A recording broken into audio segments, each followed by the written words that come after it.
Hi, I'm Zibby Owens, and you're listening to the award-winning podcast, Moms Don't Have Time to Read Books. Please sign up for my newsletter at zibbyowens.com for weekly updates about my podcasts, events, and more. Also, follow me on Instagram at Zibby Owens and also at Moms Don't Have Time to Read Books. And finally, join my virtual book club called Zibby's Virtual Book Club, which meets every other Tuesday at 2 p.m. Eastern Time until 3 p.m. and features half an hour of book club discussion followed by 30 minutes of Q&A with the author whose book we've just discussed.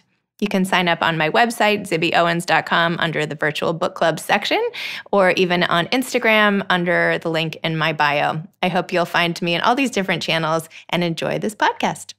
Today's sponsor is actually my own holiday gift guide, which you all must check out at zibbyowens.com/gift shop. zibbyowens.com/gift shop. I have so many amazing things organized by all the things moms don't have time to do, like eat, sleep, work out. I don't know. There are 10 different categories and they're amazing. And read. There's so many reading gifts and writing gifts. My daughter's here with me today and I was asking her some of her favorites from my list. What do you think? A hydro flask. And you loved all the sugary treats, right? Oh, yeah. Anything with candy. Like Sugar Wish and Nini's Treats. I love Nini's Treats. And the Function of Beauty shampoos. Oh, I love I heard about them through you. So Function of Beauty the Dylan shampoos. Thing I saw. Dylan's Candy Bar. Amazing. So go check it out. We have discount codes for almost everything at this point, and some are still pending, but go to zibbyowens.com/gift shop and get some great gifts for the people you love and pick up a few for yourself. Why not? Stop into the gift shop. I really enjoyed chatting with Anne-Louise Nieto and Hanna Chiou, who are the co-founders of Habbi Habbi. These are books that teach your kids like how to be bilingual, or at least pick up a few words and phrases using this really cool reading wand. And because these are books and they're very interesting books at that, especially for young readers, I wanted to talk to them about how they started their business and what they learned about language development and all of that. So this was part entrepreneurial, part writing, part language, and all around pretty interesting. I hope you enjoy it. Welcome to Moms Don't Have Time to Read Books. I'm so excited. We're going to be talking about Habbi Habbi today, the most amazing wand plus book bilingual combination of board books there are.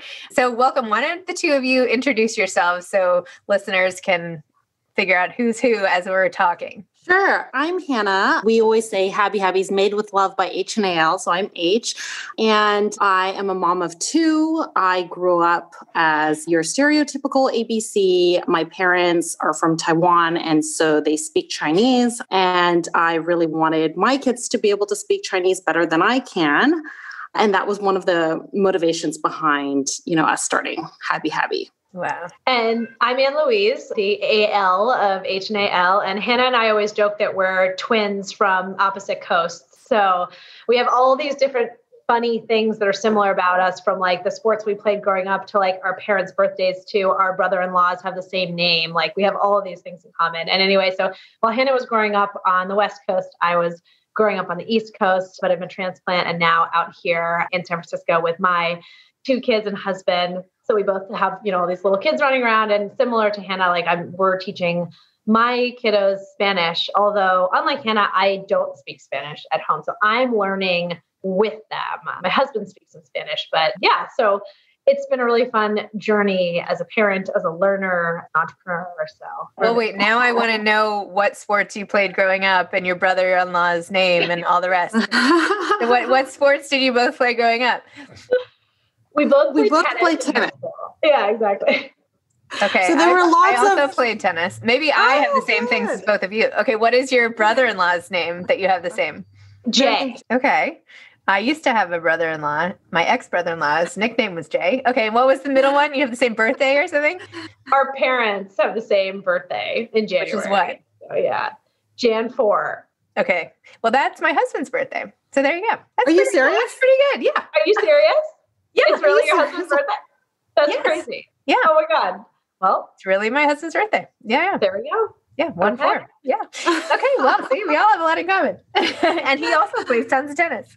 So tell me about starting this company, because it's books, but it's also, not that books aren't a business, but it's like a whole dual language, sort of language teaching not ensemble, what's the better word? System, essentially. So tell me about, I know both of you explained how it is in your homes and your inner motivations, but how did you two pair up and what was it like getting this off the ground? So Anne-Louise and I we've been friends for a really long time, as you can tell, since we first met in 2005. So that was 15 years ago when we first graduated from college and we were in the same company. So we've always been in touch. We were bridesmaids at each other's weddings. Aww. And so we're starting to talk about things in our new phase of life, being moms. And there was at one point we were starting a pop-up shop and we were looking at all these different brands. And during that whole brand search process, we were trying to choose intentional, thoughtful toys for our own homes and a really nice playroom. That was the same time where our kids were very young and we were going through our own journeys. And for my daughter, I was wanting her to learn Chinese, and there was this amazing technology that we had seen in Asia where you could tap different things in a book and it would read it to you. And I said, this makes language learning accessible, because even though I grew up with Chinese, I can't read it because it's character-based. And so whether it's being non-native, whether you can't read it, just basically makes language learning accessible. And we thought it would be so much better if the books were intentional and, it had other languages besides just Chinese and things were more accurate. And so we just got really excited about the technology. And so I just kept talking to Anne-Louise about it. At that time, we weren't making product. We were just picking some toys. And I said, this is amazing. And then from there, we sort of said, we should make it. And we should make it multilingual, and we should make it beautiful, and we should make it diverse, and we should make it inclusive, and we should include all these topics that we would love to talk about it. And we should make language learning, which is so hard for people in the U.S. Or in Western countries, especially in the U.S., we should make it more accessible. And so that was the origination. But I'll let Anne-Louise talk more about where it went from there. Yeah, no, I mean, you hit it right. I mean, we had this experience as well from doing this pop-up store where we saw these from brands from all over the world. And then we were able to see what, parents and kids were interested in. And we did see like a really intense interest in language learning. But we also, like Hanna said, had that need at home and wanted things that were really engaging. I mean, I see it now, like my older one is 4 and my younger one's 1, but my 4-year-old starts playing with these books with our, the wand in the books, and is just so deeply interested in it and just like wants to tap and wants to repeat. And like, I think it's creating those kind of things that are engaging for them that don't have a screen. So I don't feel guilty that he's like, playing with this over and over again, but then can like, it's fun, but it also gives them the language learning that we're after, right? Like we're trying to, build that while they're still young and they're learning to pronounce things and brains are like, so flexible. And the other thing I'd add is that when we were exploring the technology, everybody knows conceptually that kids, if they learn when they're young and they get exposed when they're young, it's so much easier. Like I see these videos Anne-Louise sends me of her, her son using our wand, and the way he repeats back the tones, they're perfect. And Chinese, he uses it for the Chinese too. Yeah, he learns it for the Chinese. And so some point along as we grow older and we become adults, it's very hard for us to sometimes hear those tones, but for kids, it's so easy. So one of the big things for us when we made it was we said, how can we get families to have exposure early when kids are not necessarily, they haven't even started reading, but in English language, we just get exposure from people talking around it. So how can they get exposure through play, because no one's actually intentionally reading? And so that's why we made every inch of the book tappable and those types of things. We just really wanted it to be fun. And if they were having fun and they were just tapping all around and they got exposure, then naturally the learning would just happen. Wow, it's so neat. And also how you did the books themselves, it's not is interesting even if you couldn't tap it, right? It's like the next generation of, what does your mom do for work? And it's like, my mom's an entrepreneur, my mom does this or that, or she's at home, or like, it was so... Yeah. Like, I'm like, oh, well, good. You're not just a doctor or a lawyer. I feel like so many books have like, here are the 2 careers for a job, right? And this was so multifaceted. Now I'm, of course, forgetting the like 10 different careers you profiled. But what were they? You had like entrepreneur and... We have a product manager. We have a chief home officer who is, she stays at home, but we wanted to kind of recognize that job is really multifaceted, right? And challenging. Yeah, we have an entrepreneur, we have an art history professor, we have an investment banker, we have a surgeon. Yeah, no, for sure. We wanted to bring up topics that are kind of provocative and interesting. And we do find, right, that like, as the kids are using it, then they ask questions, right? So we just have, my son was reading the Global Celebrations book this morning. He can't read yet, but he was tapping it and he was on a page. We picked celebrations from all over the world, right? Not just your typical ones you always see, but like we picked, Carnival in Brazil, and we picked Holi, and we picked Eid and Chinese New Year or Lunar New Year. And he was on the Holi page, and at Holi, they grab powder and they like throw it in the air, and it's a celebration of colors and springtime and love. And he just started asking all of these questions about it. And like, that's the kind of thing that we want, right? Is that the kids are curious, they're getting the language learning, but they're also learning about different cultures, different, people, what they celebrate around the world. And yeah, so they start asking questions, and it tees up the conversation for us as parents too, to have with them. So what is the plan for the series going forward? Like how many, and I saw how they all had arrived and you have like a whole bookshelf full already. So not like you have to keep producing, but just like, what's the vision? What's like the 5-year plan you must have? It sounds like you guys are all into that type of thinking. I'm like, how do we get to tomorrow? There's so many directions where we could go. I mean, we sort of, like Anne-Louise said, we sort of take it a day at a time with sort of a rough idea of where we would love to get to, whether we'll see how we get there. But the original vision was a global library where, like, if you can imagine, you step into a room that looks like a combination of a playroom meets kids' room meets just a space that you and your kid want to be in. And it's just filled, kind of like the room you're in right now. It's filled with books. It's filled with books. And it just feels like, and maybe there's some accessory like globes and some really nice, like comfortable cushion, whatever it is. But like, you just go in and literally this one wand, you can tap anything. It's just so easy. As you've used it before, we intentionally streamline the design so that you don't have to toggle between languages. You don't have to set certain settings. You don't have to like decide tell the wand which book it's on. Literally all you do is turn it on and you touch anywhere. There's no wrong place to touch. And so if you can imagine, a kid just enters this room, looks up, pulls up any book, turns it on, and just taps anything. We would love to have a global library that's just so accessible, makes language learning and the idea of global citizenship come home to families. That would be amazing. You should do a little video of that, right? Have you done that yet? And I just don't know. I didn't. Like, you need to put a kid and you need to like recreate that in real life now. Yes, we need to do that. We need to do lots of your book and just, sounds like a good ad. It looks like anyway. What is your distribution right now? Like, where can you buy these? Where are they in actual stores, just online? How do people buy them? Yeah, so right now we're online. We sell through our website predominantly, habbihabbi.com.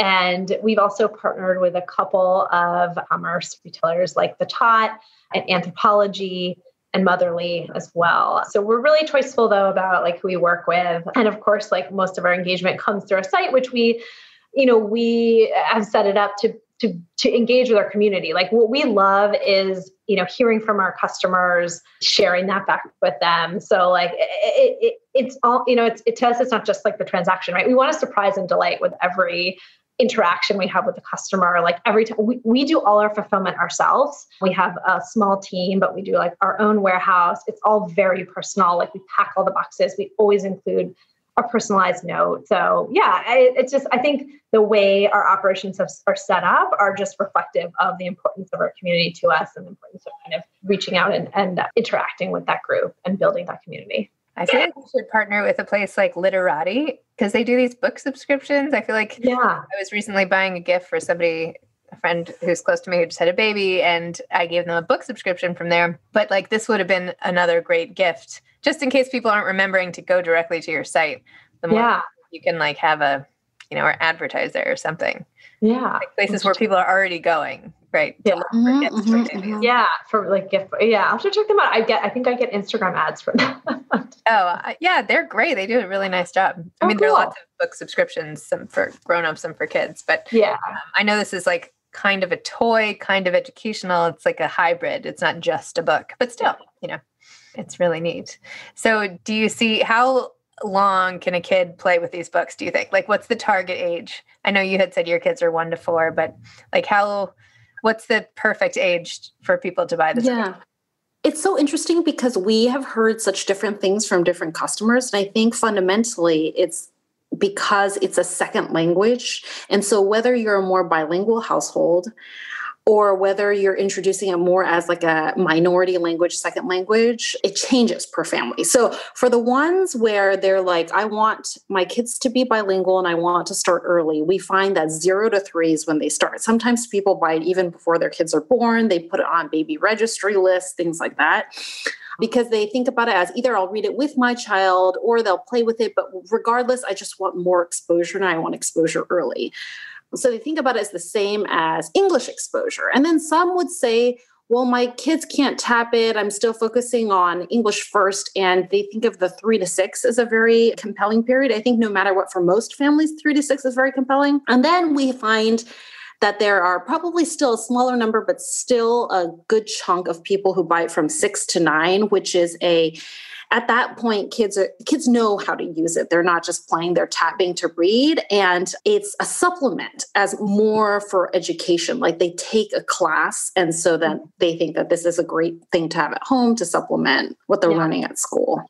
And we often see too that, because families have multiple kids that are, across those ages. And we'll see that they might buy a set and like their 2-year-old uses it in a certain way and their 5-year-old uses it a certain way, but it's like, it sort of applies across. So yeah, we also, our books, we have simpler books like word books that are just, you just tap, the animal name or just, it's numbers or colors, something very simple, all the way up through more complex sentence and story books that obviously have longer sentences and are again, more complex for, maybe some slightly more advanced kids, not necessarily age-based, but more level of, advanced. Another thing you can do, not that you were asking my opinion, but there's this company called Thatcher Wine, and they do book sets where they design a logo on top of your book. And then they have their own catalog.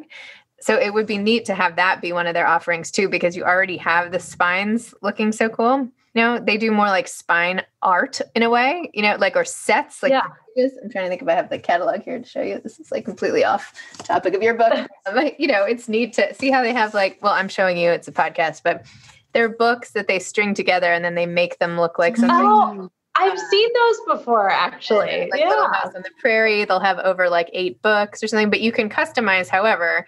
And I'm so loving, way I keep coming back to this is I love how your books look visually, all lined up. So to have something, on the shelf in a publication people are already getting, I don't know, I feel like that would be your audience too. So anyway, Juniper Books, his name is Thatcher Wine. So cool. Anyway, just another thought. No, I'll stop. How are you finding running a business and dealing with your families? How are you balancing, especially a pandemic time when we're not necessarily out in offices? I hate to use the word balance, but how are you dealing with it essentially? It's always a challenge. I always say when I think about my goals for next year, I'm one of my goals for next year is stable childcare. I mean, one of the real tough things about this year, right, has been, okay, so there's shutdown and then you don't have childcare. And then you're if it's a 2-parent household and you're both trying to work from home, how do you so I think there's been a ton of disruption this year, of course. I think part of it is just having really great partners. We're very lucky that our husbands are great dads. They're, they pull their weight and they're awesome. And, we also have to do a lot of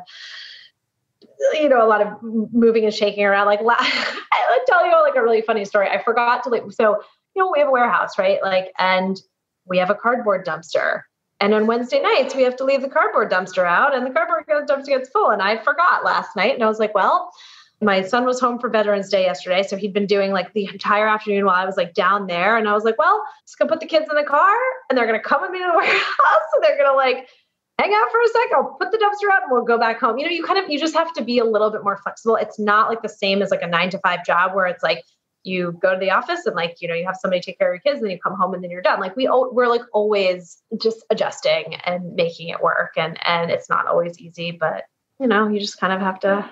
Sometimes you just put the kids in the car and go put the dumpster out, I feel that was something that Like my mom was always like throwing us in the car to do anything. Like, oh, we're going to the window store. Like I have all these memories growing up of like sitting in random stores while she did other stuff.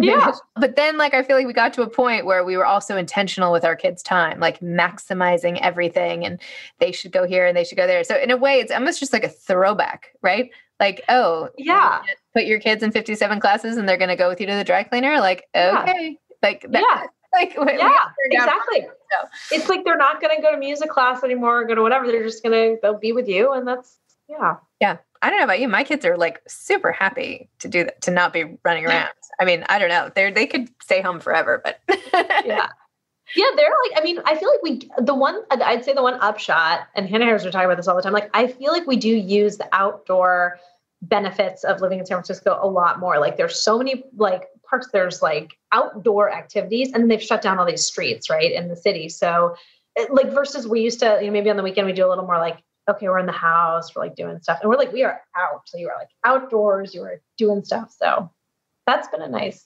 small benefit. Yeah. And how about you, Hannah? How are you finding it? I feel like I feel every parent who's working at home has their own challenges, but I'm in such admiration of Anne-Louise. She is like the best juggler of all things. Like the example she talked about last night about, like at one point she was in LA and I was fulfilling out of my garage. Oh my gosh. We were, because I live like fled in the South. I mean, there's just so many stories we could go into about this year. It was crazy, but I reiterate what she had said about, it's not like there's home life and there's startup life and work life. It's just kind of all melds together.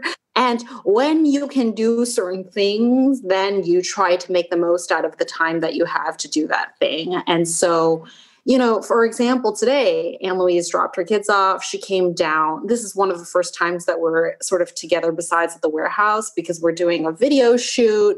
And then she's going to change and go back to the warehouse. And at one point, because I live further away, I was going to the warehouse and bringing stuff back to my garage so I wouldn't have to run to the warehouse every day to fulfill. And we made a very intentional choice to do this, to take it on ourselves versus raise a bunch of money to like sort of hire tons and tons of people. But as a result, it is hard to say that there is balance in a very strange way. It's more just you make it work. You make it work. And you do what you need to do. And the good thing about being our own bosses is that we dictate the timeline for ourselves and the goals. Of course, we have certain expectations for ourselves. Like sometimes we think back and we said, wow, we launched this 15 months ago. So 15 months ago, Anne-Louise had her second baby. We had one sample product, like one hardcover book, and we had a bunch of paper proofs, and that's about it. We had no website, anything else. And now today we have a warehouse, we have a meaningful product library of 40 titles, and we hired our first person. And so it's when we see progress and we obviously find fulfillment in the types of products we're building, it helps the hard times where you're like, wow, I'm up at all hours. Talking to her, for example, I haven't pulled an all-nighter in a long time, but I pretty much pulled an all-nighter this one night when usually in any normal year, we would go fly to our supplier, check out all the product before it gets approved and shipped. And this year, we can't do that. We just can't get on a plane. Countries won't let us in. And so I was on the phone and on video and just at all hours of the day, just trying to make sure that everything was ready. And ports are, anyway, there's so many things this year. Ports are congested. Our container costs went up 3 times because of a combination of the trade war and fewer ships and demand and stuff like that. So if we wanted to lay out COVID challenges, there's so many. So many. Wow. Well, do you have any parting advice to aspiring authors and entrepreneurs? I think I would say you got to just do it. I know that's like it. I think there's a lot of people have ideas or things that they want to do and they want to try it, and like just go ahead and try and know that it's it's not easy and you'll probably do some things wrong and you'll make mistakes. But like, we kind of have this philosophy about just putting one foot in front of the other. Like we were talking before about like, what's going to happen tomorrow. It's just like, just keep going. Of course, we do take time to step back and think about our longer term goals, but like, it's like just having that stick-to-itiveness. And so like, if you're trying to write a book, like start writing a page and then write another page. And like, or if you're trying to start a company, like just start figuring it out. The other thing I would say is that everyone already has a lot of resources around them, right? Like we have built this amazing network of friends and like acquaintances and like rediscovered friendships from like ages and ages ago where like people want to help you. So ask them. Like when we started, I think, Hanna, we must have just had like dozens of conversations with like anyone who would talk to us. If you pair that with the stick-to-itiveness and it's like, you just keep going and you keep asking and you keep going and you keep asking. And Yeah. I think that's I can't agree with that more. Everybody thinks entrepreneurship is super glamorous and it's all about the ideas. Like you have a brilliant idea and it's super fun. And while it is super fun because Anne-Louise and I work together and that was one of our primary goals to say we need, this needs to be fun. There are more times that people don't see that are unglamorous. For example, Anne-Louise describing like going and, like pushing out the dumpster because they need to pick up the cardboard. Yeah. Because if they don't pick up the cardboard, we don't have space to put the empty cardboard boxes. Yeah. But so it's so just remember it's but I think people either don't start or they don't continue because there are hard times. And even though we were consultants by training because that's what we started in after school and we loved the job and learned so much from it. And there was a lot of strategy in it because we were strategy consultants. But I think entrepreneurship has given us such a deep appreciation for how much execution matters and how execution is just when you build an actual business, the ideas are easy. Like that takes us 2% of the time. And the 98% of the time is we know we have to unload the container. Like that's not hard to figure out. Like when a container comes, you have to unload it. Troubleshooting and problem solving and saying, how do you realistically do it? Like finding a supplier. There are a million suppliers out there. But you have to find the right one and the detail and thought and actually visiting them and asking the right questions and seeing their line. Those are the things that actually make a difference, not writing on a checklist, like find a quality supplier. And as Anne-Louise said, we don't know.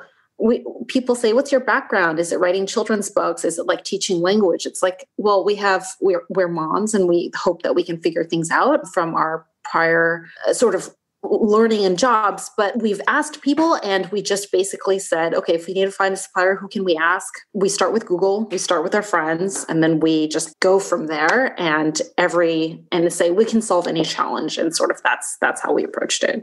That's a great attitude. I think that's the key to the whole thing is believing that you can do it. Right. I mean, it sounds and having each other. We're very lucky that we have each other because I feel like it just it like buoys you up. It keeps you going. I'm like, I can't figure this out, but I'm sure Hanna can figure it out. Or like if we talk about it together, we can figure, like it just makes us better. That's awesome.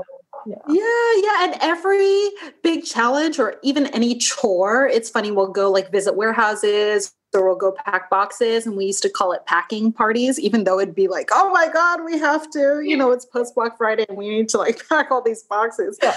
But having each other makes any high seem higher and any low not that low because it's like there's emotional support. And I feel like that's so helpful. Otherwise it can be, lonely or frustrating or something like that. Yeah. I get it.